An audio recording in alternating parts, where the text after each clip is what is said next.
Ed, welcome. Thank you for coming here tonight. It's a pleasure. I always like the opportunity just to talk to people about something that I'm passionate about. I suspect that's true for all of us, that at some point, if you've got something you want to share and you've got a captive audience, then often that happens. So I'm very curious to know, apart from obviously having this amazing opportunity to create this energy and to have a relaxing time, what brings you here to have an experience of NLP and learn stuff about NLP? I'm curious. Why are you here? That's what I want.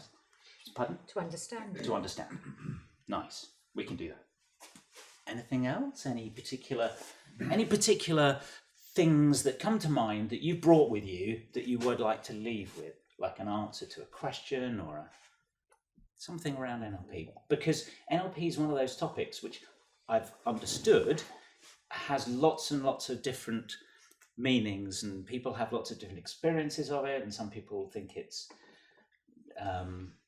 dark magic and woo-woo crazy stuff, and sadly that's because a lot of NLP people have tended to sort of say that. It's funny actually, because when I first started this NLP thing about 20-something years ago, I went to a presentation much like this one. The very experienced guy who now is a colleague who talked about NLP, and one of the people in the audience at the end, very passionate guy, stood up and said, I've just become a master practitioner. I went on a course this weekend and I've become a master practitioner of NLP. And if you want, come and see me. I've got lots of business cards. Come and see me because I can, these are the three things, cure your allergy of oranges. It's random, there you go. Cure your allergy of oranges. Help you become better sighted, particularly people who have almost lost their sight. I can sort that out for you. And remove all your anxieties. So we had a little chat with him afterwards, because these are these are sorts of claims that you get with NLP and lots of other things, of course, because there are lots and lots of modalities where people say, if we do that, then your whole life will be amazing and it's wonderful. Now, there is truth in all of these things, of course, because there are components of NLP and hypnotherapy and Reiki and reflexology and a whole host of other stuff that is often covered in these sessions, where there is truth and effectiveness in all of those things. So what I would like to do this evening is to do two things, really. One is to dispel any myths about what NLP is, because some of you may have come with some ideas about what it is. Some of you may not have a clue what it is and are just here because it's a really nice thing to be here, which is, of course, it. So I'd like to just dispel some myths. And if you feel that you want to ask a question and say, is NLP this or is it that? Then I can answer those questions. The second thing I would like to do is give you some experience of NLP in action. Now, how many of you know something about NLP or indeed have studied NLP at some level? Because there are all sorts of fantastic. Now, very good. So qualified people? Yes, one. Anybody else qualified? Now, there are a whole host of hands that went up here. What you were studying NLP somewhere? I did a year's course on clinical hypnosis, and NLP was a part. Very good. Of yeah, very good, very good. So there's some other nods. There were other people here who'd had some experience of NLP. What were they? From some people. There are lots of hands that shot up into the sky there. I had some treatment for NLP. All right. Because when I was pregnant, I had terrible morning sickness. With my third child, I had it for 8 months. Right. And I found that Wight, fridges, cookers were white, and I had an aversion to white. Right. And it went beyond that, so that toothpaste, which was white, and I found that I couldn't clean my teeth without heaving. So I had to go and have some NLP, because way after the children were born, and I still had this issue.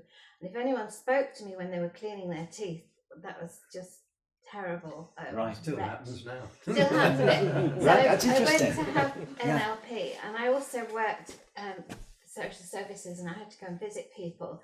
And occasionally people would still be getting up and cleaning their teeth, and so it was difficult. I had to get it sorted. So I went and had some NLP, and it did help. But as Robin's just said, a little bit of it has crept back. So I can't remember what the practitioner did now to help me with it. Right. But it did help. Right. So interesting. Thank you for sharing part of your experience of not just the stuff that's Wight, but also the NLP, which is great. So I'm sure there are lots and lots of other experiences. How many of you have not got a clue about this thing called NLP? Very good. 1, 2, 3, very good. Some noise at that, 4, fantastic, very good. So my job here is to tell you a little bit about it, as you say, to learn something about it, and to give you some experience of it. So where do I begin? I'll just tell you a little bit about me, only because when I've been sat where you sat and somebody's talking at you, it's quite nice to know a little bit about them. That's what I say. So my potted biography is, I've been working with NLP for just over 20 years now. I train others in NLP, and I'd like to train more people in NLP because I think it's just brilliant and I think it works for all sorts of in all sorts of areas, and I'll explain that. I also work in hypnosis because you're right, it's a component part of NLP, because one of the roots of NLP, where it came from, is hypnotherapy. So I'm a hypnotherapist, and I also train people in hypnotherapy, and I want to train lots of people on the island to be hypnotherapists, okay? Because I absolutely believe that hypnotherapy is a really fantastic way of helping people and healing things and generally living a happy life.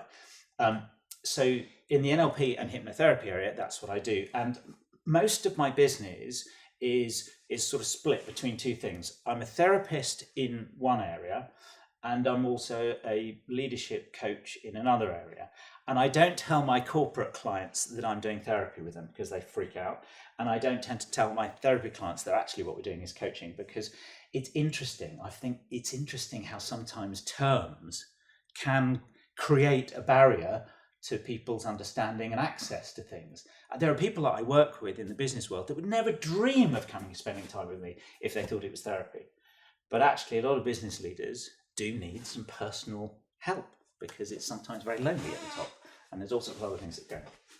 So hopefully that will meet your expectations, to learn a little bit about NLP, to have some experience of NLP. And one of the ways in which we're going to do that is because at some point I'm going to be asking somebody to be a demo subject. So you can come up here and do a demo thing. Now we're being videoed, so I'm okay with that. But if you are asked to be a demo, or you vote yourself into be a demo, so just be aware that you're being videoed as well. So some people might not want to do that, so that's fine. So I'm wondering who that might be to come and do some stuff here. So NLP's had a really interesting press. There are people like Darren Brown and Paul McKenna, who loves these books on the shelves, says, I can make you thin, I can make you rich. Well, the important thing I want to just say about NLP is that NLP isn't done to you. It's a modality, like all sorts of modalities, where you work with someone, and you can't do NLP to someone. You can't be NLP'd by somebody. You can't be forced to run around like a chicken and eat bananas thinking they're chocolate or something like that. And that's the same with hypnosis, by the way. When somebody says to me, how are you going to hypnotize me? And I say, well, I'm not going to hypnotize you. You sort of drift into a trance-like state yourself, because that's actually a naturally occurring phenomenon. Did you know that you drifted into a trance-like state roughly every 90 to 120 minutes of your life, depending on what's going on in your life?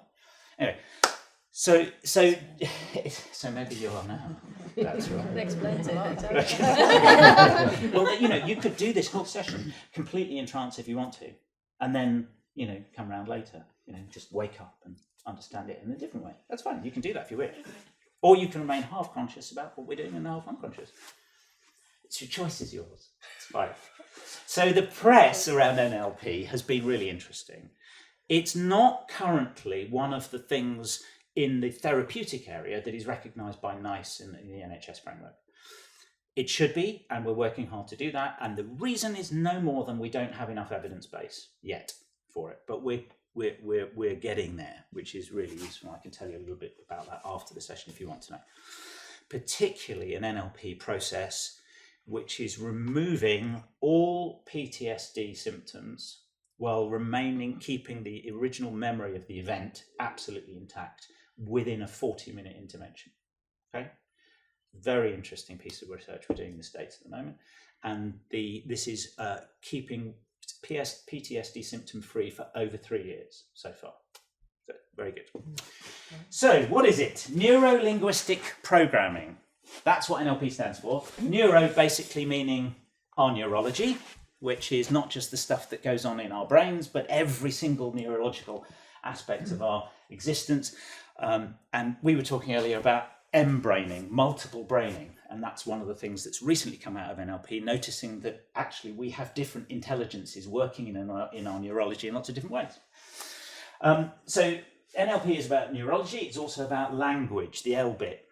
And every single time we construct a language pattern or a word or a symbol in our minds, it affects the way we function and perceive the world and how we feel and what we do. And one of the words that we're going to be looking at later is the word but. It's a classic, interesting word that often we find, not for everyone, but often gets in the way of actually having something positive in our lives.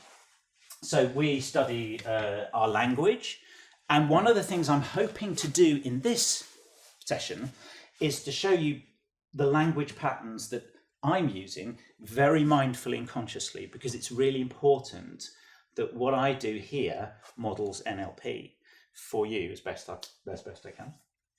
Programming. Now, this is the bit that a lot of people get a bit freaked out about. I was going to ask you about that. It's a word because it's a word that actually pushes a lot of people away from NLP. You're absolutely right. Here's the thing. This word simply means we have habits. And NLP is predicated on the notion that pretty much everything we think and we feel and how we behave and our learning patterns is all originates in our unconscious minds. Okay? So that is what habits are. They're unconscious. And every single time we do something out of our conscious awareness, we're actually demonstrating the foundation principles of NLP. So that's where the programming comes in. So we think we're really, really clever. And we are, of course, as a species, we're really pretty clever. But this bit at the front of our brains, the prefrontal cortex, this stuff, in evolutionary terms, it's quite new compared to all the other stuff in our brains. And a lot of this old stuff, the old reptilian brains and the ancient limbic systems which controls our emotional systems and so on, this is really where this word programming has come from. Here's the thing, in 1908, there was a guy called Twitmeyer, who nobody's ever heard of because in 1909, Pavlov came along and published his paper. But a year earlier, this guy Twitmeyer had published a paper which basically proved that we are programmable. We are stimulus response creatures. So if you've ever heard a piece of music that always sends you back to a certain time or place or provokes a memory, or a smell that just creates a certain emotional response, or even some colour that might provoke some response, this is deep within our programming. So that's really why we're calling it NLP, the P bit is programming. The good news is that this stuff has been learned.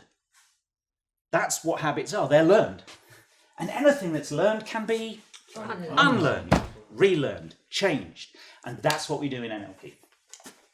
Questions so far? Everybody okay with this? Make sense? Very good.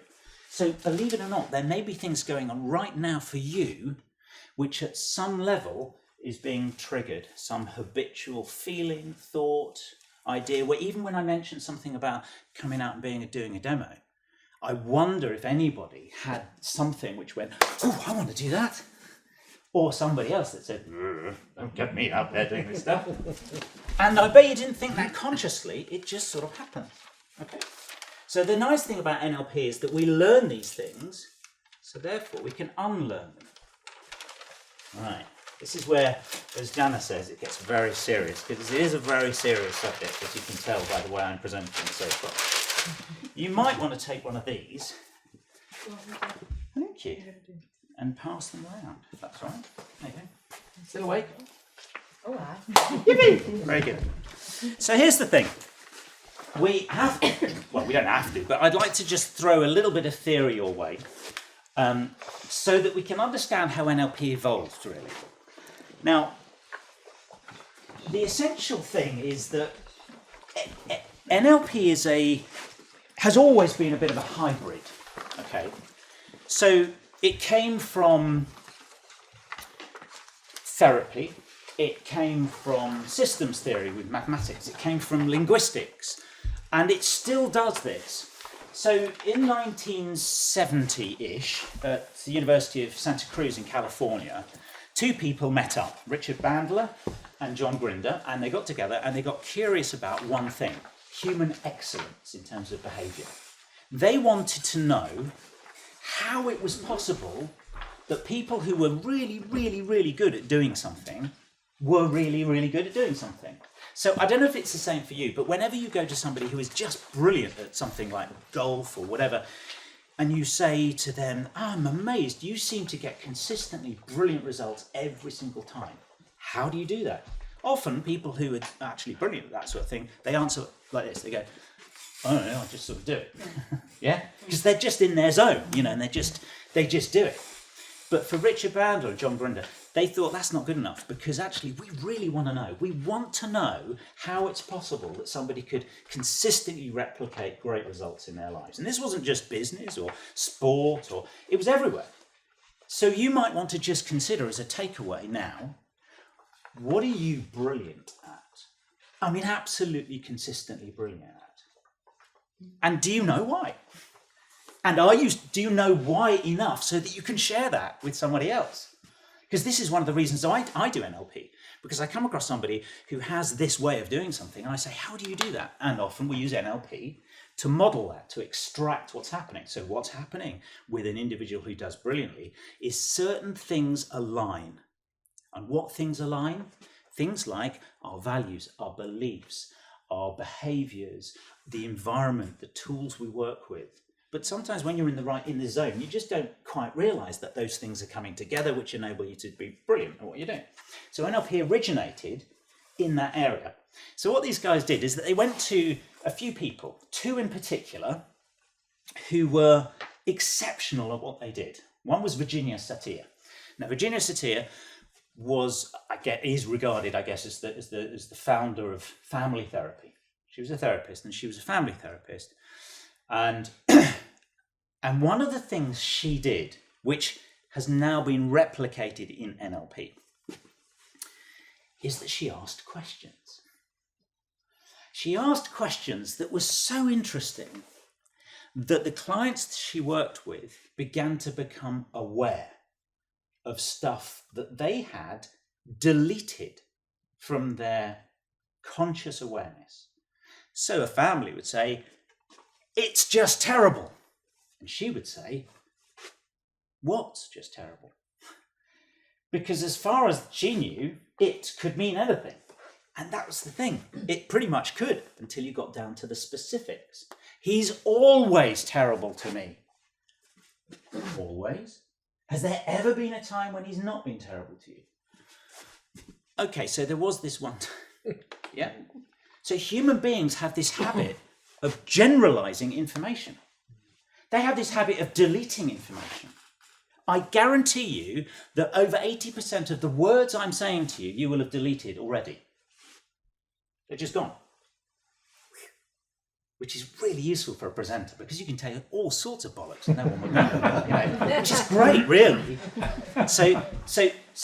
And we know from other studies, like Morabian's study in 1972, that the main impact of our communication sits in our body language, for example. How we communicate, not necessarily what we communicate. So anyway, John Grinder and Richard Bandler went to study how Virginia Satir got brilliant results with her family therapy groups. And often she asked questions that got the information out that was missing. They also studied a guy called Milton Erickson, who was, I guess, the father of modern day hypnotherapy, right? And he sort of did the opposite with his clients. When Virginia Satir was trying to find real detail, he was being very vague. And he would say things like, so that is like, and they go, well, it's like this. Give them space. Give them opportunity to allow their unconscious mind to be aware of what's really going on at a deeper level. And they continued, these guys went to continue to meet various people. Fritz Perls, who was the father of Gestalt Therapy. You know, there's Gestalt Therapy, come across this Gestalt Therapy, where you've got parts. Have you ever been in a fairground where one part of you says, oh, I really want to do that, another part goes, well, I'm not sure about that. So he used to study people in terms of the parts of their mind and realised that people were unhappy or unsuccessful because their parts were not really aligned. So if you've got parts that are arguing with you, then maybe Gestalt Therapy would be quite interesting to find out which parts are in conflict with other parts.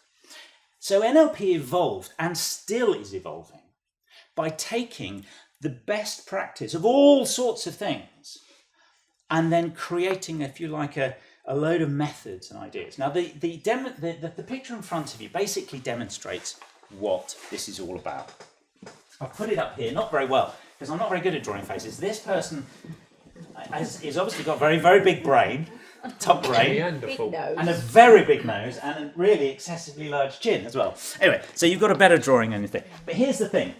This external event, how long have I got, by the way? Because I could be here for a number of hours, by the way. Don't worry, I'll kick you if you go on. Very good. When should I sort of wrap up? About 8:30. 8:30? Oh, fine. That's easy. Great. So here we go. This is the way it works. This is the external event. In other words, to give you an example, me talking with you. So I'm talking to you, and my words and my energy and my gestures are all going into your minds. Okay? At that point, all hell breaks loose because who knows what's going on in there right now. I mean, it could be, did I leave the kettle on? Did I leave the gas? That's the one that people use the kettle to switch off these days. Well, unless you've got one that's operated by... No. So did I put the cat out? What the hell is this guy going on about? Or really should we? Who knows what's going on, right? And what's interesting is that even you might not know really what's going on, because NLP has this view, and you see it in lots of other modalities, including hypnotherapy, that we have this amazing thing called the unconscious mind. It's the stuff that you're not aware of all the time. The unconscious mind works your heart rate as much as it works your view of whether you're going to be safe when you're going to meet a new person. You know, the unconscious mind does all sorts of amazing things that you're unaware of, like the feeling of your foot in your shoe right now. And now I've mentioned it, that bit of unconscious awareness has now come into consciousness, right? And I guarantee you, when I say that same phrase in about 25.5 minutes, some of you will bring that back because it will have gone unconscious again. Except for about 4 of you who will work really hard over the next 25.5 minutes to keep being mindfully conscious of the feeling of your foot in your shoe, won't you? That's right. Very good. So here's the thing. We have enormous amounts of information, about roughly 2.5 to 3 million separate lines of neurological activity happening across the body every second. Now, frankly, if you're conscious of 2.5 to 3 million bits of neurological activity, if you're conscious of it, you know what would happen? You just get into overload. You know that film Awakenings? Have you ever seen Awakenings? Mm-hmm. So it's an amazing film. It's a true story, really, pretty much, based around this American hospital somewhere, I don't know where, Philadelphia perhaps, where there was a whole sort of ward of patients who seemed to be completely like comatose or not responsive at all, just still. The theory was there was nothing going on in their neurology. The fact is that there was multiple things going on with no type of regulation. It was overwhelm. Now, one of the things that we learned through that process, and that's that story and what he did, which is sort of the early Parkinson's type medicines as well that originally came out of that, is that we have huge amounts of activity going on in our system. Only a very small percentage of that are we aware of. Why? Because, according to this NLP model, we filter stuff. We filter it. We have to. If anybody drive here today? Do you drive? How many cars did you see? No idea. What was the last number, please? No idea. Exactly. And why do we delete that? Because it's not important. Yeah. Now, if you had a value where it was really important to take note of all the number plates on the way, you'd be able to answer that question for me. But we delete stuff on the basis that it's not important. We generalize stuff Do you ever go shopping with a trolley in a supermarket, and before you do, you sit in the car for 25 minutes with a map and work out who the possibilities of meeting somebody and how you navigate through? No. You just sort of generalise, don't you? You don't even, occasionally when it's really busy, you have to say, excuse me, but actually more often than not, you just generalise your way through life. Yeah, we generalise stuff. We delete stuff and we distort stuff. In other words, we squeeze the information, just like you're doing right now. We squeeze it to make sense for you. Because there's nobody else you're trying to make sense for, it's just you. We're meaning-making creatures, that's what we are. Can I ask you something? Yeah, of course you can. In that case, why is it that some people do hang on to the most irritating thing? Like if you're driving here and some idiot walks out in front of you and you can't let it go, you keep talking about it. Where if you go program. Yeah. You didn't get in the car, let's just imagine that person. They didn't necessarily get in the car and hope to meet somebody who's going to cut them up so they could be irritated, right? It just happens. Somebody brushing their teeth, it just happened, yeah? So there you go. This is deep in our programming. So what we do with NLP as a therapy, because NLP sits in two distinct areas. One is coaching in all its glory, sports coaching, leadership coaching, business coaching, and the other is therapy. Fortunately, there is a recognised NLP therapy called Neuro-Linguistic Psychotherapy. And that is being recognised by the UK Council for Psychotherapists and various other organisations. So it is an established psychotherapeutic practice, fortunately. And in coaching and in the NLPT, we look at these sorts of patterns. We say to ourselves, have you noticed that every time somebody cuts in front of you, it really irritates you? And then we ask a magic question in NLP. Is that okay? Ah, that's really interesting. That is really interesting. Why? Why did that person cut you up? Or why did I get irritated? And the why did I get irritated is a fundamental part of coaching and NLP therapy. We try to understand what's going on in our programming. And then we say, is that okay? Because interestingly enough, sometimes people need to be irritated, or it's okay to be irritated. I was working with somebody the other day who has an intense phobia. I mean, a debilitating phobia of heights, okay? He will drive 400 miles round a different location so he doesn't have to go over a bridge, a big bridge or something. It's debilitating. He has to visit a client in Hong Kong and he knows that they're in the top of an office block somewhere up there. And it's terrifying for him. And he doesn't know why. Now, in psychoanalytic theory, we lie down and for 5 years we explore why, right? NLP belongs to a group of therapies called brief therapy, right? It doesn't necessarily require us to find out the root causes. It can be useful, but here's the thing. A very small percentage of people in therapy who find out the root cause, why they feel irritated, what's caused that reaction, a very small percentage of people who find out why, it makes a difference for them in their lives. It's a bit like saying, now you know why you're getting irritated by that. And I go, yeah, I know now. And I'm still getting irritated by these people. So we need to change things. And NLP primarily is a change modality. It changes things for people, not just in therapy, but also in coaching. Okay, so backtrack a little bit. So we've got this thing. I talk to you, it goes into your heads, and you delete and distort and generalize and all that sort of thing. You squeeze meaning out of things. If I said the word hedgehog to you, sir, what would you do? What comes to mind? Hedgehog. Yeah, very good. You just visualize a hedgehog. And if I said hedgehog to you? Spikes. Spikes. And if I said hedgehog to you? Grass. Grass. Hedgehog. Yeah, picture sheds and things. Okay. Pictures hiding underneath. Now you've just thought of something. What was that? I was thinking that hedgehogs are endangered species now. Yeah. And I So- thought of something totally different. What was that? Holly. I've got a daughter called Holly. Interesting. Holly the Hedgehog. There's a book. There you Holly go, the you see? Hedgehog. So here's the thing. Everybody will have a different, and even when I started asking people around the room, did one of you get a sense that I might ask you, and is that okay, and how did you feel about that? Our minds are incredible, and most of what we experience on a daily basis comes from this unconscious place, our meta programs, the things that are programmed deep in our consciousness. Most of what we learn about how we get out of problems, are creative, are dynamic, build relationships, find ourselves safe, know how to run away when it's not, all of that is established between inception and the time you get to about 4, maybe 5. It's a little bit hazy. There's no definite science around this, but pretty much we know that by the time we get into 7 or 8 years old, these things are deeply imprinted in us. Now, this doesn't mean that we can't change them if we know what's going on. You know, that's the point.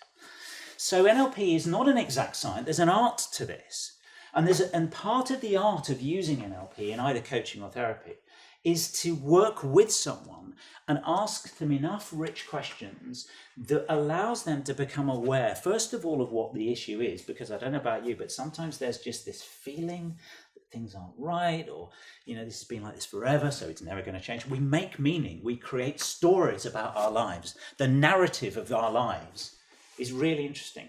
Before I started this work in NLP, the story about my life was very different from the story now. And it's because of NLP and therapy and other things that I've been through that I'm able to change my story. So whatever you believe about yourself right now, whatever you think you can do, whatever you know about yourself, you're more.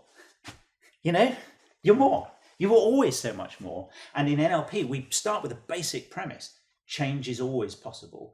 And choice always exists once we know what's going on. So coming back to this model, once you've deleted and generalized and distorted all this information, out pops the other side, your internal representation, your internal representation of what I just said. I say hedgehog, you say holly. Okay? I say hedgehog, you talk about environmental issues. See what happens? So out pops this internal representation, a representation of the information. And it's yours. It's a bit like the moment, if you've ever been a manager at work, or you've asked your loved one at home to say, could you bring me back that? Or I'd like that on Tuesday, and it comes to you on Thursday. And you know, or they bring you flowers. I love you. What have you done? Is the response, you know, so that's interesting. So we never have the same information. I'm speaking words to you, and there's also intention. There's energy, there's this, there's that, and yeah. But whatever you get is what you get. Okay? Now, what if this internal representation that you get from an experience of somebody walking across or cutting you up at a junction is not a happy one? Well, this is interesting. What flows through the system is an unhappy result. So how can we change this internal representation? I used to get absolute road rage. Not the sort that you pull somebody out of the car and beat them with a mallet, but, you know, road rage sitting in a traffic jam. Right? And since I've moved to the island,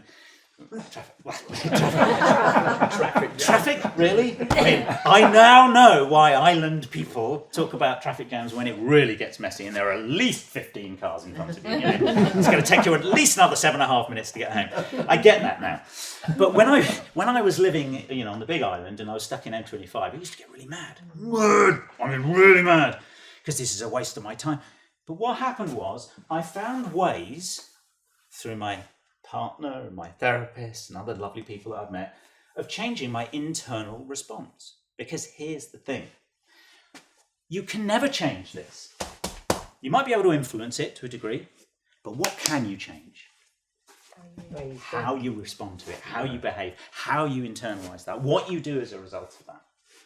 Now, have you ever come across Myers-Briggs? Mm-hmm. So there's a sort of psychological profiling tool called Myers-Briggs, and you fill out this, you spend 15 days ticking boxes, and then you get a label which says, I'm an ENTJ, and you go, that's what I'll be for the rest of my life. Sorry, you can tell I'm not a huge fan of Myers-Briggs, but you know this already. So this is why the other processes have developed. I'm not a DISC fan, as you know, neither are you. That sounds good. There you go. Exactly. So, but what was interesting about my Myers-Briggs profile is that I ended up being an extreme introverted sort of personality type. Now, of course, it's not exactly meaning I'm an extrovert or I'm an introvert. It is a different psychological process. But what was interesting is that a lot of people, when I told them this, they said, you can't be an introvert. That's ridiculous. Because look at you now. But here's the thing. I have learned skills to present. I have acquired ways of changing my internal representation. If I'm feeling uncomfortable now, because the feedback I get from somebody is this isn't really working for them and they're bored out of their heads, or I'm being a bit too aggressive or too loud, and you all came for a calm evening, so I thought I'd just drop the tone just to remind us. If I get that sometimes, years gone by, I would have felt really anxious, but now I'm thinking that's interesting. And interestingly enough, when I was younger, I used to do a lot of music and conducting orchestras and things. And one of my conducting tutors used to say to me, if you get the sense that your audience is getting bored behind you, don't speed up. Slow down. Bring people's attention to you. Yeah, so it's interesting, isn't it? So we can change our internal responses. Now, what have you noticed on this model that I've not drawn very well, and your model here about the squiggly lines? What have you noticed?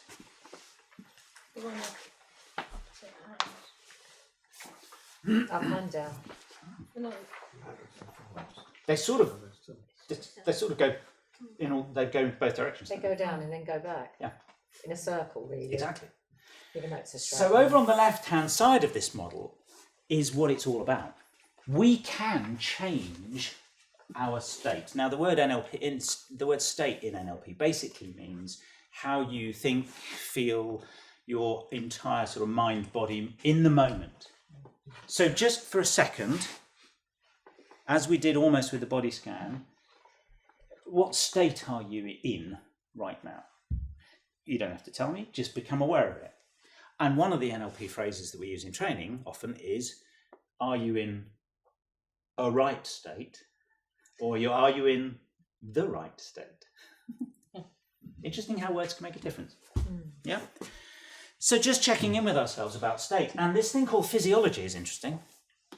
So here's the reason why I love NLP and I do not like CBT. CBT is about... Sorry, I'm going to go off on one. Is this okay?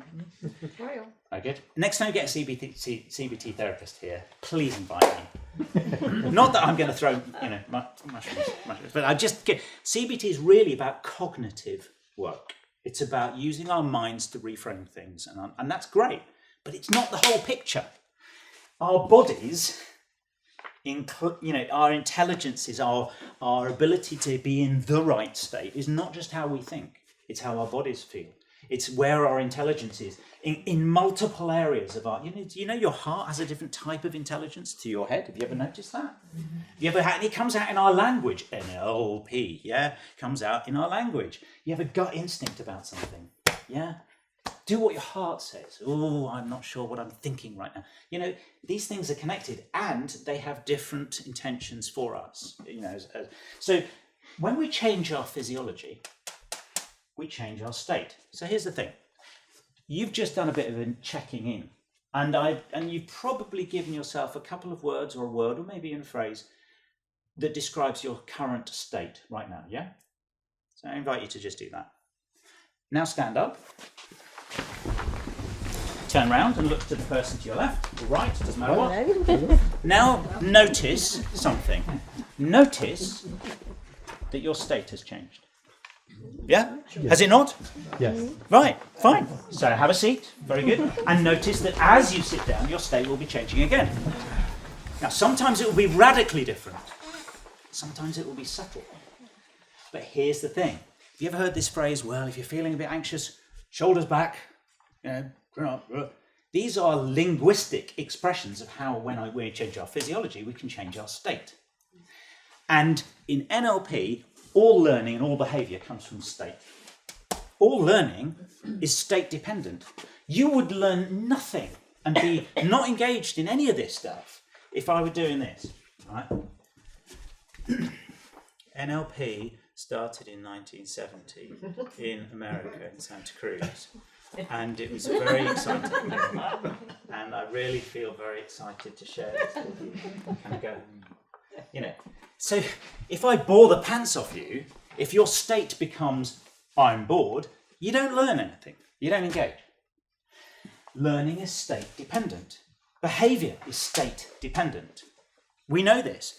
If you had ever had a driving instructor that made you feel crap every time you made a mistake, or a driving instructor that made you feel brilliant because you were learning, and that's okay to do that, because what have you learned? You know that learning and behaviour are state dependent. So if you want different results, guess what? You're going to have different behaviour in your life. I'm not talking about business results, I'm talking any results. This doesn't come from nowhere. It comes from behaviour, and behaviour comes from state, and state comes from our ability to understand what the hell is going on at an unconscious level and how we can do that and change things that are really not working. So that's NLP, yeah, pretty much. Are you all right with that? Questions so far? We're okay with this, yeah? Very good.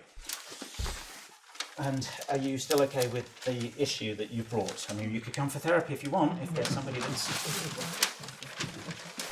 By the way, in the at the end, there's there's lots of books and stuff I brought. So there's stuff on neuro-linguistic psychotherapy. There's a wonderful book called Sobriety Demystified. If any of you know people or struggling with some sort of addiction yourself, this is a great book. Great book by a wonderful man called Byron Lewis, who no longer is with us. He died last year. And we did some incredible work doing hypnosis with him. He was just absolutely brilliant. We did some, I'll tell you about it at the break. Very interesting. We did, over Skype, we did some deep trance hypnosis healing stuff for his tumours and his pain. And it was incredible to watch. And then there's a lovely book, which is basically, if you wanted a book, if any of you got a question mark which says, can you recommend a decent basic book of NLP, gives you some good theory, well researched, well referenced, good readable, that's the one I would recommend. So that's here as well. NLP Principles in Practice by Lisa. There's stuff on Joseph O'Connor's work on the workbook. If you like workbook type NLP books, exercises and stuff, that's there. There's this, which you might want to take away, which is a flyer for the NLP International Conference. Yours truly is talking at the International Conference of NLP on the subject of how NLP interfaces with dementia care. So we're looking at how NLP technologies can really help people who are caring for or living with people with dementia. So it's a really interesting subject for me. Anyway, so there's the books, so you can have a look at it later. So, right, what's NLP used for? To improve our communication. It improves. Is that okay? Can I just move? It improves our internal communication. Are you talking to yourself right now? Now I've mentioned it, you may become aware of it. Yeah. Okay. So it improves our self-talk. It improves our relationships. Yay! Really good. Really happy with that one. It helps to achieve our goals, and it helps us be more in control of our emotional state. Sound good? Sounds too good to be It's too good to be true. I know. And it is. No, it's not. It works, actually. So here's the thing. There are a few assumptions we can make in NLP. Here we go. Did you know that as a result of this model here, you have an entirely subjective view of what is real, what is true, what is good, what is bad, what is up, what is down? Did you know that? We may share a similar language, and actually we may share some sort of commonality in terms of culture or even experience. But because we filter stuff personally, the map that we have of the world is unique to each and every one of us, which is really interesting because when you think about it in a philosophical way, we all walk the world with a view of the world that is shared by no one. So what's right and meaningful and important and proper and true for you may not be for somebody else. Yeah, just may not be. And that's another way of getting around some of these things. When we really embrace this notion of this subjective reality, who am I to say that my view of the world is the right one? Touch the nerves? It's interesting, isn't it? Because the truth is, we don't know. We don't know what's right and good and bad. And that's why in NLP, certainly in the training we don't do a lot of work around good and bad and right and wrong. We ask questions like, does it work? It's funny because we were just talking before we came in and we were saying about making decisions and doing what you really want to do. Mm-hmm. Because at the end of the day, you're the one that's in your body. You know how you feel. Yeah. You can make the decisions. Yeah. And how that makes you think about other people's opinions of what you're doing. Mm-hmm. Because actually they've not got a clue. Yeah. And it's about how you view other people's opinions because they're valid for them. Yeah. Now, one radical end point of that argument is, I'm going to go through my life and don't give a crap about anybody else. That's one potential, option, isn't it? My view is my view, and because it isn't shared by anyone and I'm passionate about living my life, I'm going to do so at any cost. Now, here's the thing. In NLP, we genuinely say to people, if that works for you in every which way, through the entire system, live your life like that. Who am I to say not? But what's interesting is that I have never met another human being that actually is totally okay with that point of view. Donald Trump? Well, here's the thing. Who knows what he goes to bed at night? We don't know at some point whether, God forbid, there's some terrible sort of physical ailment that's, developing for him. It comes out in the body sometimes. But the opposite side of that is being crippled by other people's opinions. Indeed. So it's about So what we're working with NLP is a fundamental question. How is that serving you right now? Is this working for you? And here's the interesting thing. Like when we say that learning is state dependent, our lives are context dependent.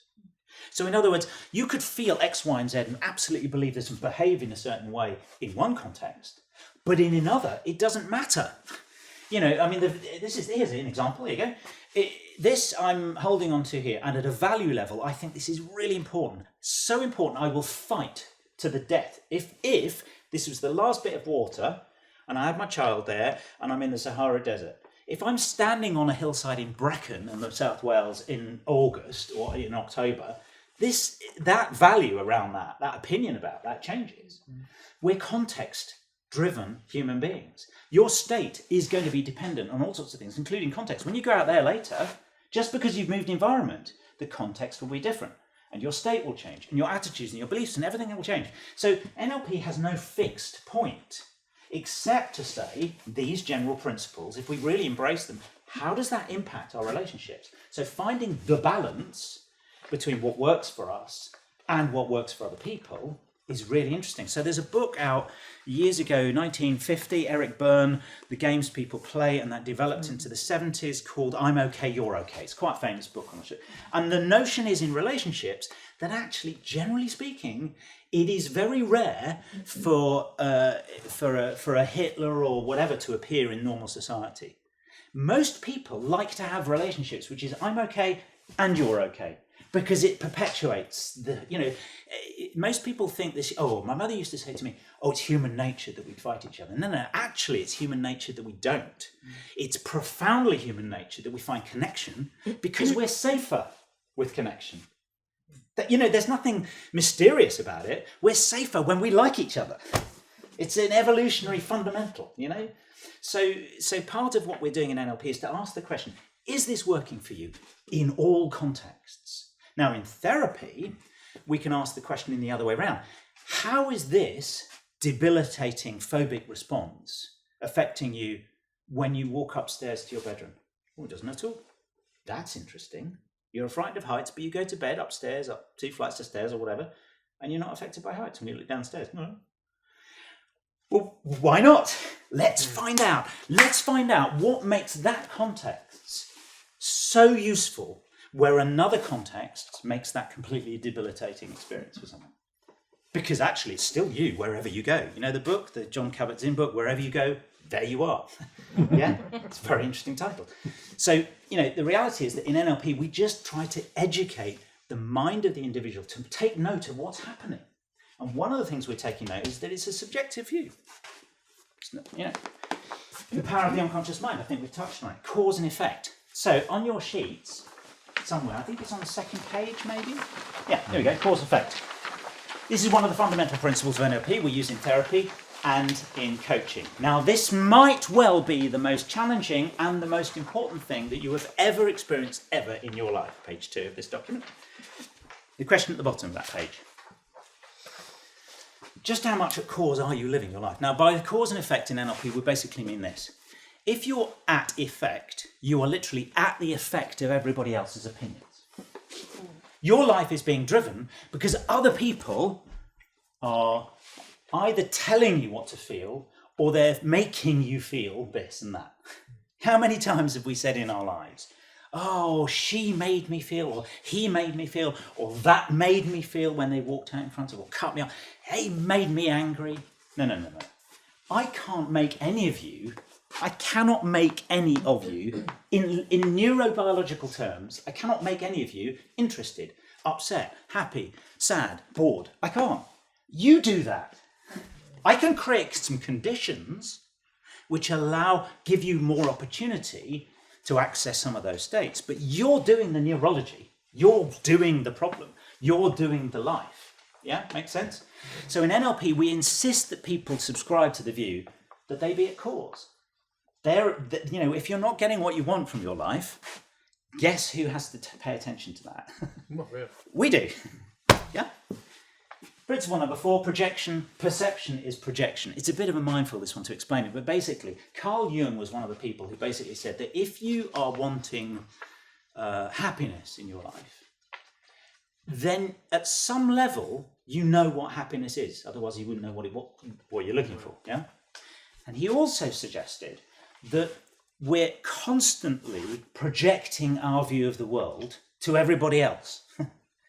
So I could be looking at this person who's nodding and intently listening to me and thinking, this person is interested, is involved, but actually it may not be the case. And what I'm saying here is that in NLP, we don't guess, we ask.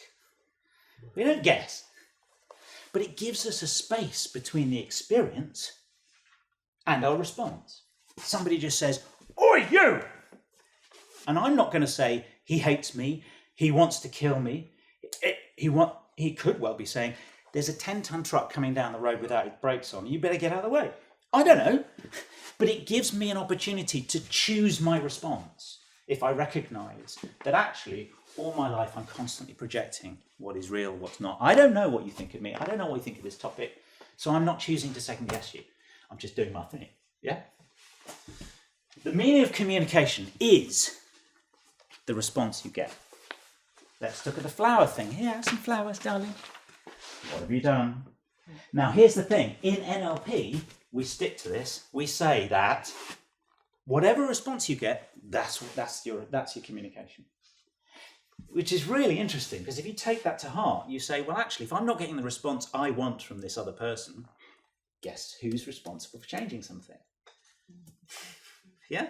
It's really interesting. If I notice somebody is nodding off in the back row here, or tired, or bored, or I think they're bored, my response is, I'm responsible. I can't say, oh, sod you. Well, I could, like we were discussing, but actually that doesn't work for me. Yeah?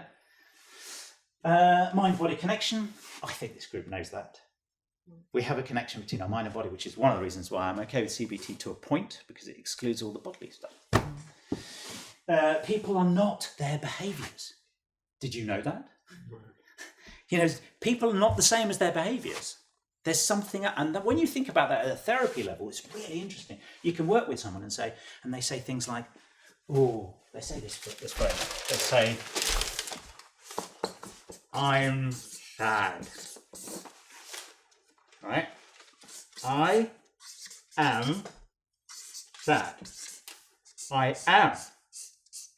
I equals sad. Your very identity is sad. Now, years ago, I was delivering an NLP course to a bunch of students in Roehampton University, Roehampton Institute. And there was an Irish nurse there that said, did you know, any Irish Gaelic speakers, native tongue speakers here? It's really interesting. She said to me that actually the literal translation of I'm sad from English to her native tongue was, sadness is happening to me. Isn't that interesting? Yeah. So, what's interesting is this phrase, I'm sad. Sometimes all it takes in coaching or therapy is to point this out. Did you notice that at a very identity level, not behaviour or emotion, but who you are is sadness and sad? Yeah, it's really interesting. So anyway, so language is important too. So people are not the same with their behaviours. It's the classic case of good parenting, and I think, my map of the world, good parenting, where a child is, I love you, and I don't like that behaviour. They're not the same thing. Okay? They're not the same thing. And when we can separate behaviour from the person, now we're on a road to actually looking at really what's happening, because we remove the emotive content of what we're really seeing in front of us. Some people accuse NLP of being unemotional and cold somehow. I know where that's come from, because a lot of what we do in NLP is to separate emotion from behavior to the person at identity level. And we also believe that all behavior is driven at some level by a positive intention. Otherwise we wouldn't do it. The phobic response is classic. I'm not going to go across that bridge. That's just stupid. Why are you behaving like this? Deep in the unconscious, programming is, I'm doing this with phobic response right now because it's the best thing I know to keep you safe. Yep. So every behavior at some level is designed in those deep programming areas to serve you. That's what it's for. And this is great, this bit. We all have the resources. As I was mentioning at the beginning, if you've ever been creative, if you've ever been interested, if you've ever found your way out of a problem, it's because at some level you've experienced it and done it. So there, it's in the unconscious mind. Everything is stored in the unconscious mind. And what we do in hypnosis is we just bring it forward to consciousness at some level. We change behavior through that. It's like when it's very interesting watching the journey of children sometimes. This is something this is a train at the age of 2, 3, something. Then the language begins to change, and it's like, let's pretend this is a lightsaber. Let's pretend. So at some level there's an awareness it isn't. When did it just become a flip chart pen? Well, I know, isn't it sad? It's sad, isn't it? So anyway, so where are we? Very good. So uses of NLP, where does it show up? Shows up in therapy and counselling, change work, coaching, leadership training, sports psychology. You get NLP in sports psychology. Sales work. That's where it first broke into the commercial world, because the language patterns are so influential. Children's counselling is there now, marketing, educational settings. So let's get into some, and I just want to check in. Are there any questions that are coming into your head that you want answered? I just want to make sure that people are all getting what they need.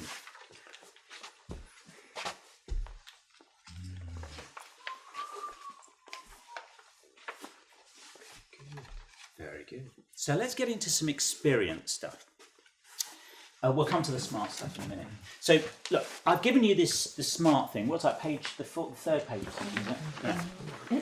So you've heard of SMART objectives, and I mentioned that one of the things that NLP helps with is setting goals.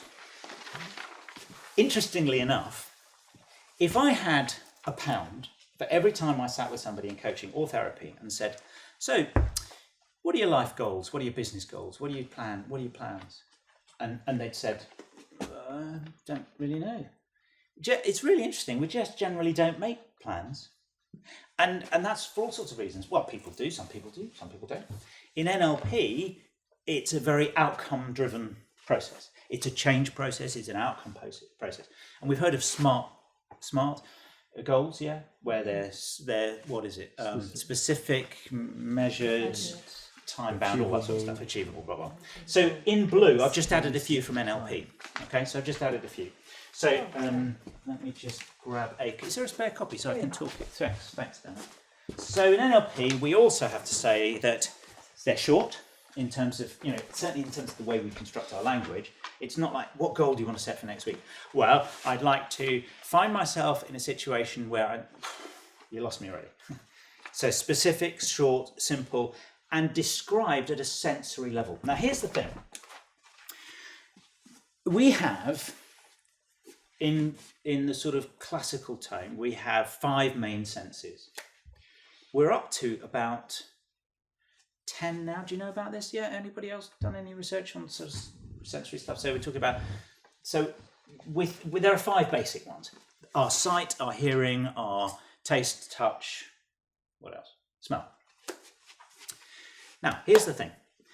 All our experience comes into us through those 5 primary senses. Yeah, okay? assuming we have all of those. And even with people who are partially sighted or blind, they have similar neurological pathways that ignite. Okay. And did you know that the same neurological pathways that are connected with memory are very often the same ones that are connected with imagination? Did you know that? It's interesting. Anyway. So we access our world through those senses. And in our brains, they're coded in that way. So there are parts of the brain that store information that is auditory. There are parts of our brains that store information that's visual, and so on, and so on, and so on. In NLP, it's really important that we allow people an opportunity to explore how a particular meaning making they've created. It's dangerous to go over that bridge. Brushing my teeth and being with people brushing teeth is not a good idea, blah, blah, blah, whatever it is. It's really important to know how those experiences that have come in have been coded. So there are lots of processes in NLP where we ask questions like, so when you bring that to mind, what picture are you getting? I'm getting this picture. And so is it a very large picture? Is it a black and white picture? Is it colourful? Is there some movement in that? And we go through a whole load of questions which basically allow us to write down the codes of a memory, a thought, even a code of a belief, interestingly enough. Why is that useful? Because if that belief is not serving us well, guess what we can do? We can change the code. So let me give you a really classic example. Somebody who is allergic or phobic, either actually, to, the one that comes to mind is somebody I was working with years ago with baked beans. Okay, absolute aversion to baked beans. Now, it's very simple, but one of the codes in her head about baked beans that caused this response was the proximity. It was a location code, right? So all we did, we explored various things. So if you change the baked beans to blue, does it make any difference? No. If you change them to cold rather than hot baked beans? No. Drew a blank at one point and said, so look, imagine that bowl of baked beans here. Let me just put it in front of you. Whoa. Okay, so let me just take it away from you. Oh, does that feel better? Yeah, it's much better now. All in the imagination. So the code that made the difference was a location code. So here we have the foundation, and this is why this is just an introduction to NLP, right? Because there are countless numbers of processes like that where we can get a deeper understanding of how neurologically this is working or not working for someone, and give the client an opportunity to change it, whether it's a code or a belief or a language pattern or whatever. Okay, just like the word but. You noticed how difficult the word but is? I mentioned it earlier. There's a guy that I talked to, didn't do any work with him, but who was going for a job interview. And he said this: I really want this job, but I'm terrified of the interview. So I said, what would it be like if you really wanted this job and you were terrified of the interview? Huh? Interesting, huh? And he went, so I'm allowed to want that and be terrified? Well, you are, aren't you? So I'm not telling you, you're just telling me something. I've just noticed that this but seems to be stopping you. But if I really want this job and I'm terrified of the interview, so I'm going to do this. It's an enabler, yeah? So sometimes we can pay really exquisite attention. Let me give you another example. I should do that. You ought to do that. Right? Okay. You have to do that. How do you respond? We all respond differently. Absolutely. And that's the key. There's no right or wrong. It's just noticing whether it works. I was on a cruise some years ago talking to a load of business leaders about leadership, and somebody heckled from the back, which is great. Ed, that's all very well. You're going to talk about authenticity in a minute. Just give us a succinct definition of great leadership. And out of the blue, for some reason, I came up with a definition that is exactly the same definition that an NLPer called Robert Dilts came up with about NLP. Whatever works. Now, here's the thing. We've talked about this already. Whatever works, brackets, at any cost, question mark. And that's the thing. If your map of reality says, actually, it doesn't matter that I tread over everybody else, that's going to work for them. But I just don't happen to believe that's very sustainable for any human being, So we alert people to what's happening at an unconscious level in NLP. Okay? Now, the reason I talked about codes, and that smart thing, it might be interesting for you to just check in. So as long as you've made some descriptions of your goal in sense of, what will you see, what will you hear, what will you feel, you're more likely to achieve your goal, whether it's meaningful to you, whether there's more one way to achieve it. Act as if now. That's an interesting one. Act as if. I love that one. So we say to somebody, so you're nervous about that interview? Yeah, really, really scared. So what would it be like if you acted as if you weren't? It's fake it until you make it. And it's incredible how successful this sort of thing is. All right, well, I'll give it a go. And our minds, our unconscious minds, can say, okay, I'm going to act as if. I'm going to act as if I know what I'm talking about in terms of NLP. And I'm going to act as if, and I'm going to do that. Fine. Realistic, blah, blah, blah, blah. Okay, so here's the thing. This is the bit where I would like you to have some sort of experience of NLP. Now, the reason I've mentioned the coding of the auditory codes, the visual codes, the kinesthetic sort of codes, the feeling codes, and so on, is because this is my takeaway for you, okay? And I would like to have a demo subject, if possible, please. I know, time goes like that when we're having fun. So, what we're going to do is this. Some of you may have heard of this process in NLP called anchoring, right? And it's based on what I was talking to you about, Twitmeyer and Pavlov, and then later on in 1958 with a guy called Skinner, who realised that actually there was this thing that moved us from from classical conditioning, which is what Pavlov was doing, ring the bell, salivating dogs, into operant conditioning, which is a different way of, in a sense, programming our response. It's still stimulus response. But what we realise that human beings, because of their way they've been evolved, they need something else. They need something which is not just stimulus response, but they also need something which is to do with towards something gratifying and away from something terrifying, right? So it had a sort of quality to that. And what we've realised is that human beings are constantly being triggered in and out of these responses, some useful, some not so useful. And in NLP, we can use this deliberately with intent. And we call it anchoring. We call it a process where you can literally put a switch on your body, which when you press it, will change your state from one of to one of or from one of to whatever it happens to be for you, whatever you want.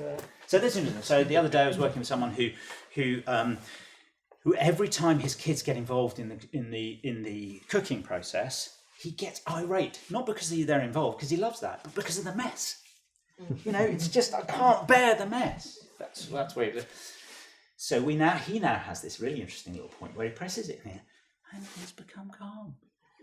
You know, is that possible? Well, it is, because bring to mind a tune that you just hear, or a smell walking past the shop. You didn't consciously choose to change your emotional state. It just happens, right? But we can now do this with intent. So what I'm going to ask you, is there somebody here who would like to go away today with a very specific state-changing trigger? Yeah. Very good. Would you like to come join me for a minute? I'd like another chair, if that's okay. Now, what I'm going to suggest you do is, if you are wanting to do this, excellent, thank you very much, that's great, and I will need one as well, actually, if you don't mind. Sorry, Dana.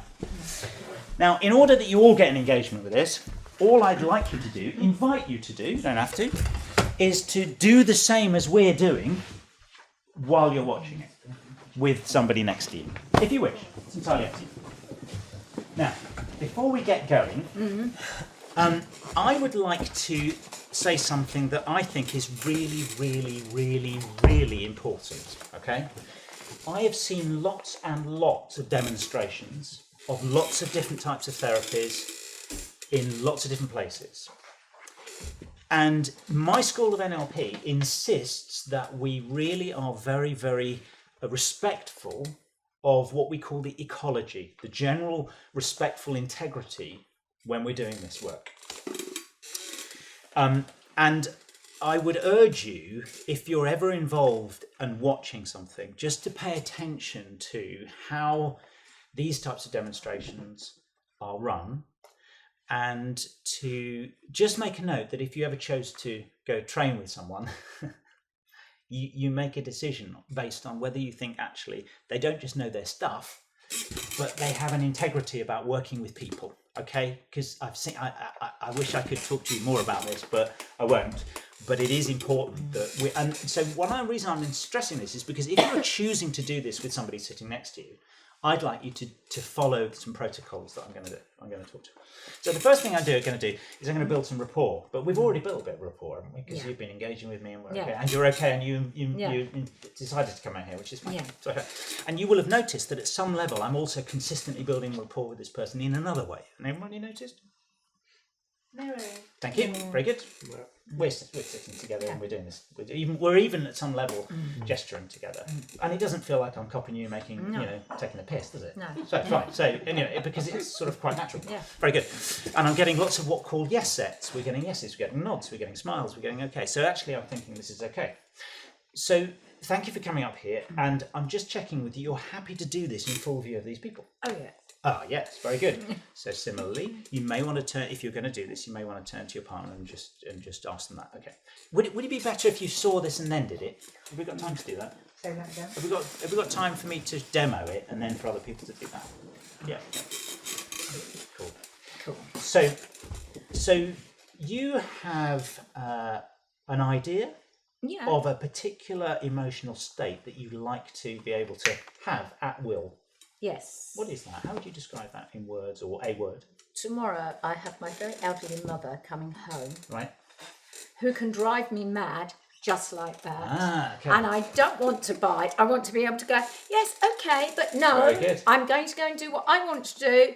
You've got to do what you've got to do. Very good. And I don't need to have a fight with her. You don't need to have a fight with her. No, and she likes a fight. She baits for a fight. Yeah. So I would love to have a switch that I could just walk in and go, actually, no, Very good. not mine. I want to walk away. Very good, very good. So you don't want to fight with her. No. And you just want to have a switch where you can just press it and you can just walk away. I can just walk away or say, no, I can't do that, or no, you shouldn't do that, Yeah. or yes, you can, or whatever. So by having that, would there be anything about that wouldn't feel comfortable for you? No, it would help me because help. I wouldn't get stressed and I wouldn't get wound up and I'd be able to carry on. Because normally I'm not like that. She's the only person who can do it. She hasn't been at home for 12 weeks. Right. And it's been wonderful. So you'll notice that I'm just checking in that if we have this now, it serves this person well, and there's nothing that's sort of residual that might be sitting there, which is, you know what it's like when you give up a habit like eating chocolate or smoking or whatever. Unless it satisfies you in every which way, it's not really going to be sustainable, So fine. So so are you okay? Can you sort of see this? Yeah. Okay. You all right now? Can you sort of see this? Can we move back a little bit, perhaps? Can you move back a little bit? Yeah, everything. That's good. Okay, good. So we've just checked in that that's okay. Have you got a word that would describe that? What would the emotional state be that you'd want to have? It's usually aggravation. That's the aggravation. And instead of that, you'd want what? Calm. Calm. To be calm, to be able to not have... She's the only person that can actually do it to me. And you know what calm is? Yes. Yeah. Okay. I know what it's calm and I know what it is to be peaceful. Very good. So is it calm and peaceful? We could have those together. Yes, please. Because they're sort of the same, are they? Yes, not? I'd like calm, peaceful and loving. Calm, peaceful and loving. Very good. So we're paying attention to the client's language. Very important. So you want calm, peaceful and loving. Have you noticed how when somebody might say to you, I'm feeling really upset, and you say, oh, what are you angry about? No, I'm upset. I didn't say I was angry. It makes a difference. Yeah? Language makes a difference. It's calm, peaceful and Loving. loving. Calm, peaceful and loving. I'd forgotten, so I checked in. And harmony. Ooh, and harmony. Yeah. Go for Yeah, I'm it. going to have to write these down. And that all sort of feels like it's the same sort of thing, really. Because Okay. that's normally how I live my life. So where would you like to have this? Now, it's important that we put this trigger. There are notes, by the way, in your handout about. Sorry, I'm just going to. Is that all right? If I just sort of, I'll just put that on the board here so that people know what we're doing. So where would you like to have that button, that little trigger? My arm. Okay. Now, the important thing about where is that the location of this has to be very, very specific and very unique. It couldn't be something that if you're always having your hands on your knees, you wouldn't want to put it there. Nor would you want to put it in a place where you have to do that in public, because it doesn't sort of work. So we want somewhere very specific, and ideally you're going to trigger that response with one of the fingers which you wouldn't normally. So it's going to feel odd, but it's going to feel unique. So whereabouts is it going to be? Which finger? Some people put them on fingers, some people put them on elbows, some people put them on shoulders. Wherever you know that you're going to be able to access it when you need it. I suppose that finger, if I touch that finger. Ah, okay. And do you do that very often? No, I'm just asking someone who knows. Great, me. okay. No, so you don't often squeeze that? No, I only do that when I'm doing my putting oil on me. That's about it. Okay, so for me, that's not good enough. We need something really specific. Even when you're not, if you're doing that. That's no good. Yeah. We want something really odd, almost. Odd for you, odd feeling for you. Shoulder. Behind your ear. Okay. Because no one, how many people sit down with it behind their ear? Yeah, okay. So there's a point there, is there? Yeah, a very specific point. There could be a point there. Or is it the heart? No, it's the... No, because you use your heart. Yeah, I thank you. You know me too. No, behind my ear. And of course, remember, where that point is will automatically bring those beautiful qualities to your experience. Yes, that side makes sense to me, because the left side represents your mother. So what finger would you use that's sort of slightly unusual for you to do that? Well, I suppose I can't use my little finger because it's too little. Okay. My finger's too short. Okay. Can I? Oh, I could use my little finger. I don't use that. But there you go. It's absolutely. So there you go. So you have a little finger of that particular size, which is ideal for this process. Very good. Great. Okay. So what I'd like you to do is recognizing that we're being viewed here. I don't mind. And allow that to sort of go into a sort of fuzzy place, and they can just do what they want to do. What I'm going to ask you to do is remember a time, a very, very specific time that you had all of those nice feelings of peace, calmness, loving, all of that stuff. Can you remember a very specific time? You don't even have to tell me. And I want you to find a very specific moment in the past. Could be recent past, could be way back, don't know when. I'd like you to remember a very specific time when you had that emotional state, those emotional states. So when was the last time you felt completely calm? Totally calm and peaceful and loving? That's a very interesting question. Yeah. I'm trying to think. So while you recall that and allow your unconscious mind to just bring you at least 3 different examples, you'll notice that one of the things that I'm doing with my tone of voice is being loving and calm. Yeah? So if I am not in that state, my client is not going to feel that either. Now, wouldn't it be interesting to find that you have at least 2 examples? Yeah, I've got walking on the beach. That's one of my favourite. When I'm stressed out, I go to the beach. That absolutely does it. Yeah.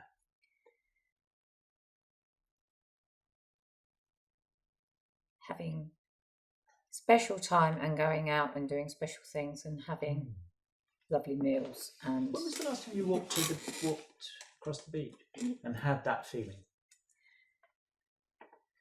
Just before Christmas. Can you remember the time? It was before Christmas we walked on the beach, wasn't it? Yeah. You remember that time? Yeah. And what was the weather like? It was actually quite nice. Yeah. What do you remember about it? It was nice, unusual. There'd been a storm and I collect shells, so I was picking up all the shells. So as you just allow yourself to just begin to remember that again, I want to talk to this group again. So we've got a situation where my client is needing some encouragement to remember in detail. Because remember, we need to see what you're seeing and to hear what you hear. And you notice that I'm asking you to feel what you feel, hear what you hear, see what you see. Anyone notice what language pattern I'm using? What tense am I using in terms of the language pattern? Present tense. So, and because this trigger point is at a relatively intimate area of this person, I'm not going to be able to actually set that for you. You can touch it if you like. I don't Well, mind. is that okay with you? That's fine by me. Is that all right? So I could do that. You can do that if you want. And so what I'm doing is checking the ecology around this. I'm checking that my client's okay with me actually doing this. Because any type of physical contact or any type of psychological contact with someone, we need permission. We need permission. Okay? So if you're happy with that, that's okay. Yeah, I'm happy with that. Okay. Also, like when I go drumming and doing things like that, and you become one, or when I'm working, when I'm actually doing my own work. Yeah. I love doing that. So which particular example do you want to use that will give you at least the calm bit?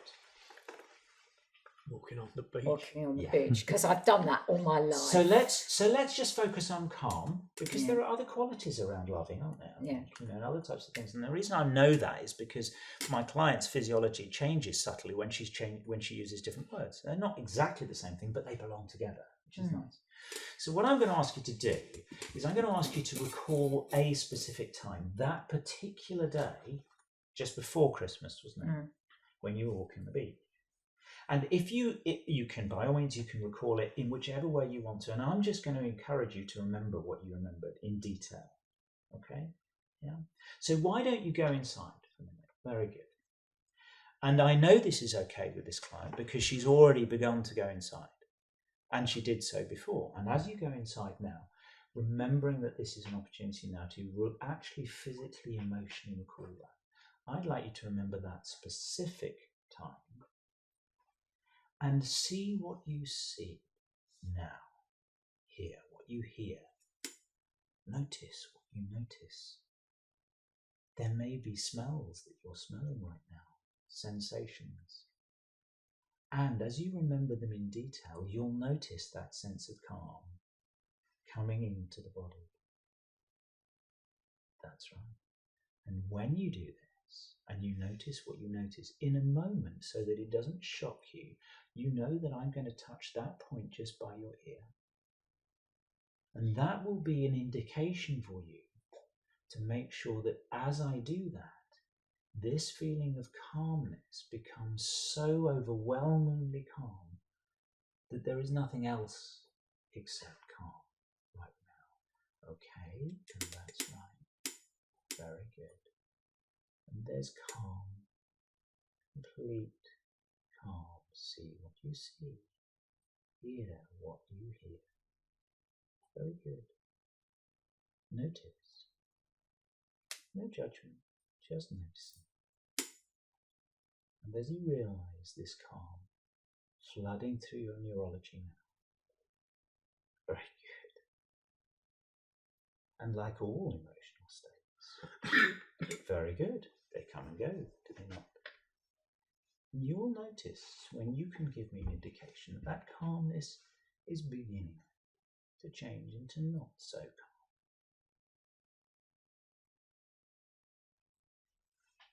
Very good. So the process here is to encourage somebody to reaccess a specific event, because as I said last time, our imaginations and our memories are intricately linked neurologically. So as you remember, you were there again, were you not? Yeah, that's right. And this time I'd like you to, first of all, stand up. Open that up and tell me what you see. Yes, it's very exciting. And according to the model, this is about breaking the state between one place and another, because I want to be absolutely sure that this is working for you. So when I want you to go into this place again, I'd like you to go back there and enjoy it all over again. And this time, very good. And as you go inside now and recall exactly what you see and you hear all over again, as if it's now, see what you see. This time you are going to trigger this place just at the point where you know undeniably that you are completely calm. That will be the moment when you put your finger, your choice of little finger, on that spot there.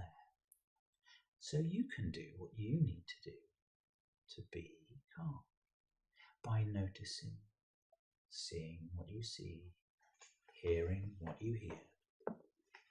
Very good. And as you keep that there, very good, you've got the exact space. And as you regroup now and allow yourself, giving yourself permission right here, right now, to have that again, notice that it's connecting now to that point there. Very good. That's right. And of course, who knows how long you might want to have that calmness. And I certainly can't stop you from being even more calm as you press that down now. Very good. And like all emotions, they come and they go. You'll know when it's time to release that trigger. At that point, when it begins to fade in your own time. Very good. Very good. So the other thing to do is just come down here for a second. Oh, just so right, now I'd like you to think of a future moment, and it's coming up. You know, she's going to be here, yeah? Yeah, you know it. Yeah. We all know it. She's going to be here. And I'd like you to imagine, exactly imagine, what it's going to be like when she starts kicking off. Yeah? How does that feel right now? I actually feel calm. Okay, really imagine it for a second. Really imagine your mum being an arse. Yeah? Okay, so it's an understanding. So you know, actually, in all seriousness, you know what I mean. She's the only one that can do that. Yeah? Do what exactly? She treats you like a slave. Does she treat me like a slave? Sorry, you said you. Treats me like a slave. Okay. I put it this way, she treats everyone like a slave. Good. And we're just tidying up language, yeah, notice? Something's a projection, using the word you. So I'd like you to go to a place in your mind where she is pushing all your buttons, except that one. And when you're ready, when you notice that sense of coming in, I'd like you to trigger that. Fire it off behind that ear. You know what she's like.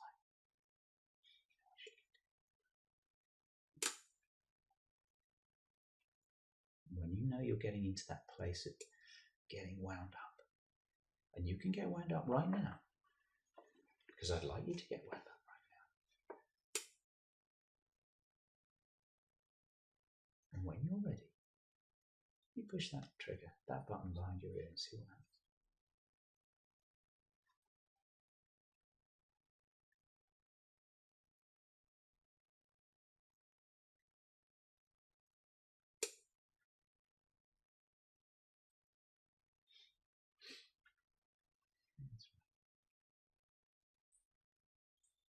Very good. Melts away. Oh, doesn't it just? Thank you. It's my pleasure. Thank you for playing. That's all right. So, do you want me just to say something? Yeah, please do. When I was on the beach, when I walk on the beach, I get they're not oysters, scallop shells you can get. And whenever something's going on in my life and something's going on, I always find a scallop shell, which actually means rebirth. Oh. And all I could keep bringing in this walk was picking up this scallop shell that we picked up. That was like the ones from years ago. Yeah. So that is like rebirth. It's like a signpost. Just keep going, girl. It's rebirth. Yeah. And this is how we add into our story and add other things and the imagination of seeing, and there's even some sort of subtle taste in there somehow. Yeah. But, yeah, very good.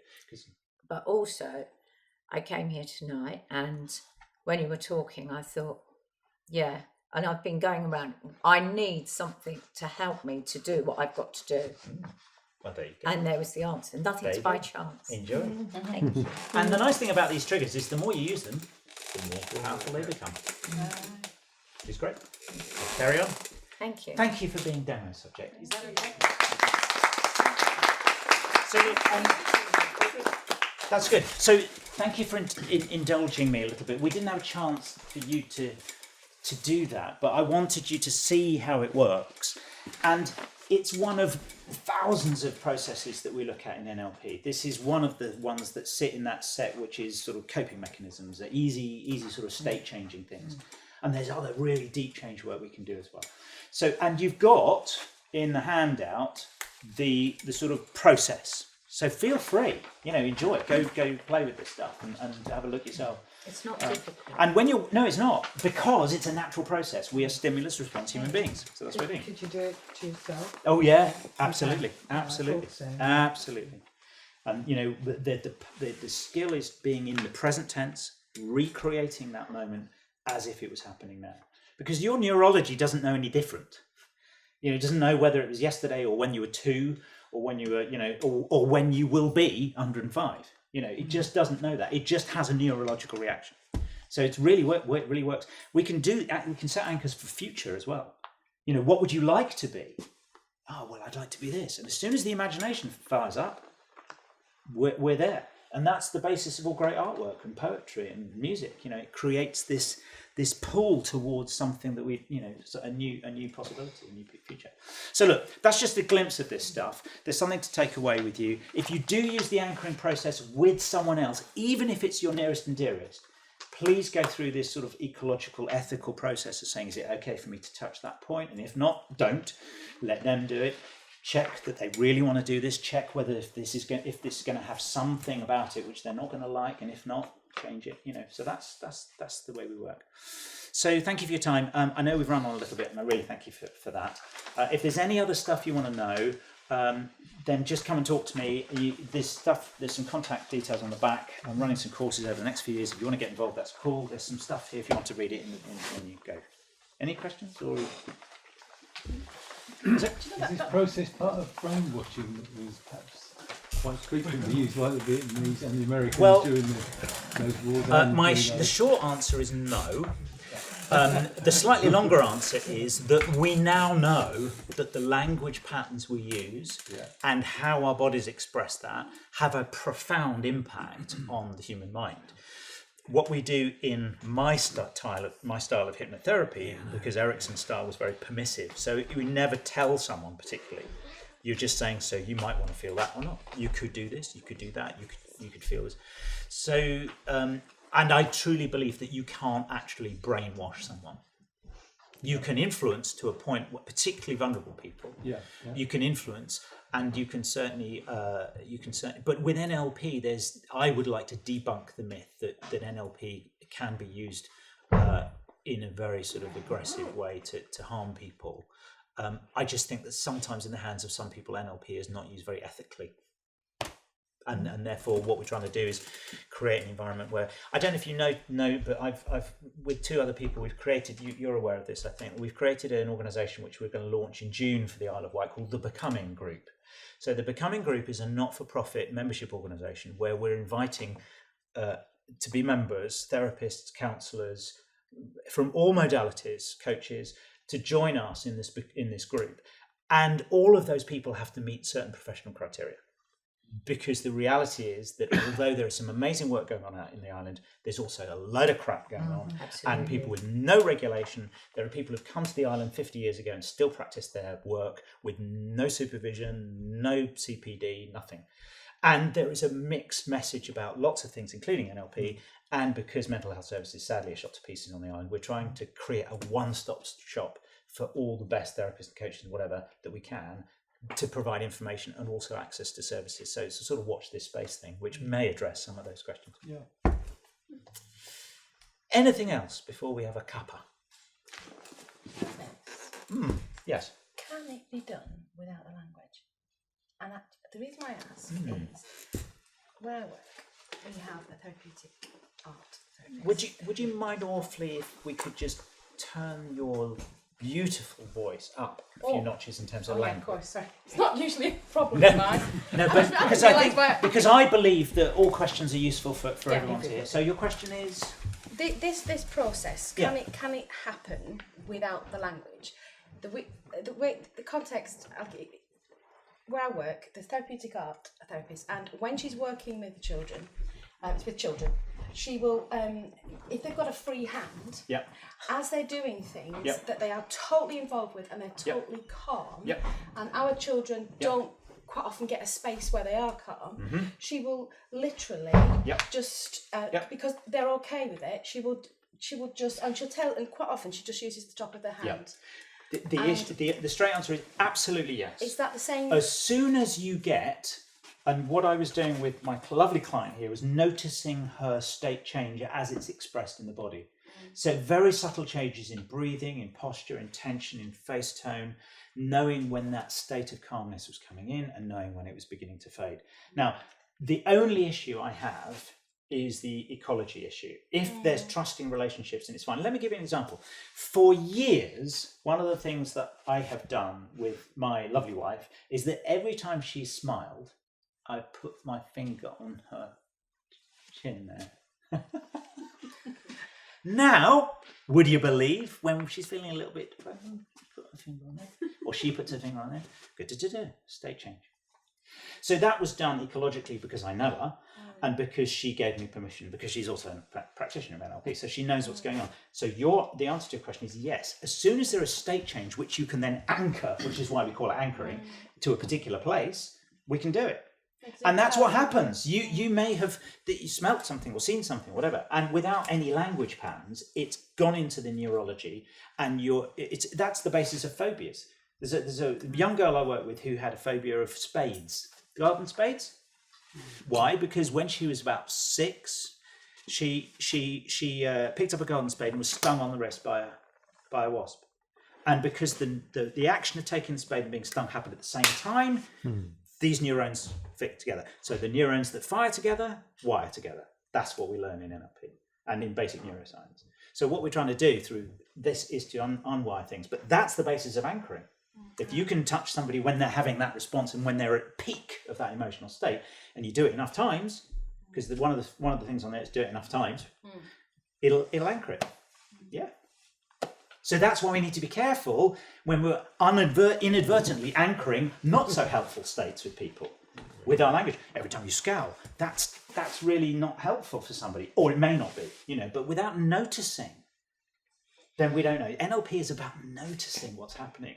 Every course I train, it's like, what would your life be like if after this course you were 10% more alert to what was actually happening for you, your body, your mind, your relationships, your language? It's incredible when we get aware of how these anchors, for example, how they work. So yeah. Anything else? Contact me if you want to know more, because it's a brilliant subject. Thank you for your time. Really appreciate it. Cool.